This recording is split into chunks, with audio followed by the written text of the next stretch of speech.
Shares of Dabur rallied over 3% after the FMCG major acquired a 51% stake in the 64-year-old iconic brand Badshah Masala for nearly 600 crores.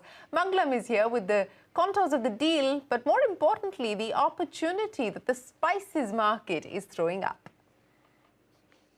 The Indian spice market is heating up, and the latest entrant in that is Dabur, with a 51% stake purchase of Badshah Masala for about 587 crores, valuing the company a little over 1100 crores. So what does that mean? By their own estimates, it is a 4.5 times FY23 price to sales and 20 times EV to EBITDA. So what does this mean? That Badshah's FY23 revenues are likely to be around 256 crores with margins of 23%, EBITDA of just shy of that 60 crore mark. However, the data point that stood out for me the most was that 82% of their revenues come in from blended spices sales. What are blended spices? Blended spices are basically not regular spices but pav bhaji masala, kitchen king masala, chaat masala, so to say. It's marked the foray into a 25,000 spice category, which at 2020 was 24,000 crores and by 2025 is estimated to be 50,000 crores. Why is that? Well, because currently only 24% of the market is organized branded. By 2025, this is likely to be 50%. And in that, the fastest growing segment will be that of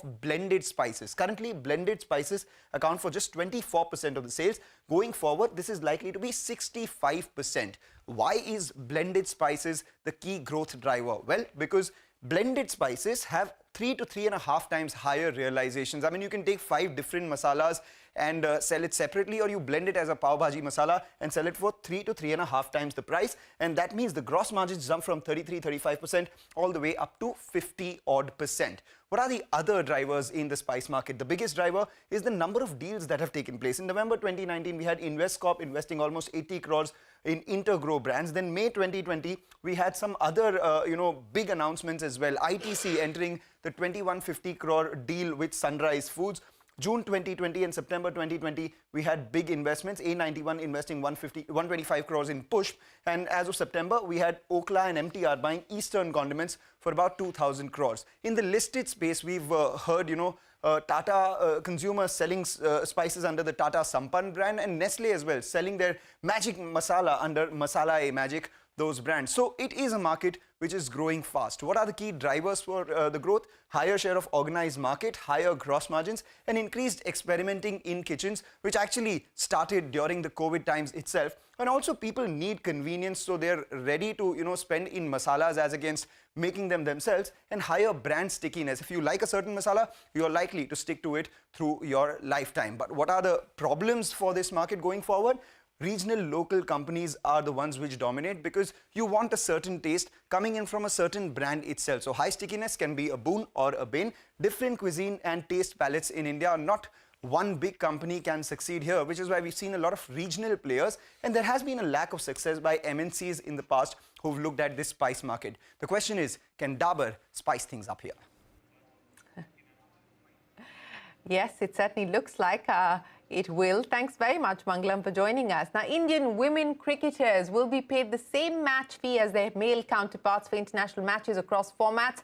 Today, the BCCI announced that a woman cricketer would get a match fee of 15 lakhs for a test match, 6 lakhs for a one-day international, and 3 lakh rupees for an international T20 match. That is a significant increase compared to the match fees that they were paid earlier. You can see the difference there on your screens. However, a match fee is only a very small component of a cricketer's take-home per year. No changes have been made to the annual retainers, where men get paid much more than women. I spoke with Harmanpreet Kaur, the captain of the Indian women's cricket team, and Diana Idulji, former Indian captain. They welcomed match fee parity. Here's a slice of that conversation.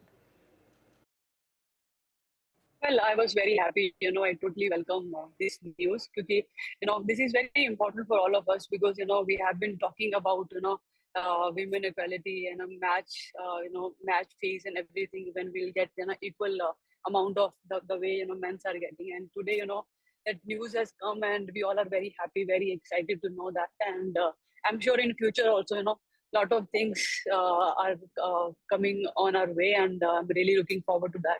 I want to get your reaction to the decision that's been taken today, the impact and the implications that this is going to have. Yeah, thanks for having me on your show. I'd just like to say that this is a very, very big step, one of the few steps to be taken, and It is a great Diwali gift for the women cricketers who have been performing well in the last 5-6 years. I wouldn't say that this is the first step, because when I was a member of the COA in 2017 to 2019, it started with that. The movement started with that when we brought the one-time benefit and pension for women cricketers. Pension was there for players who were playing more than 10 test matches. But I saw to it that 1 to 10 also got the pension, and the one-time benefit was for all. Then slowly we started giving the same type of travel facilities to the women cricketers. They started traveling business class. They got the 5-star hotels. They got the same daily allowances. So these are small steps being taken. You know, it's a construction of a building. And today a major block has been put that the match fee has been increased. And the last icing, I would say, on the cake would be the contract system, but we should wait. And I agree that we need to market the women game a little more better.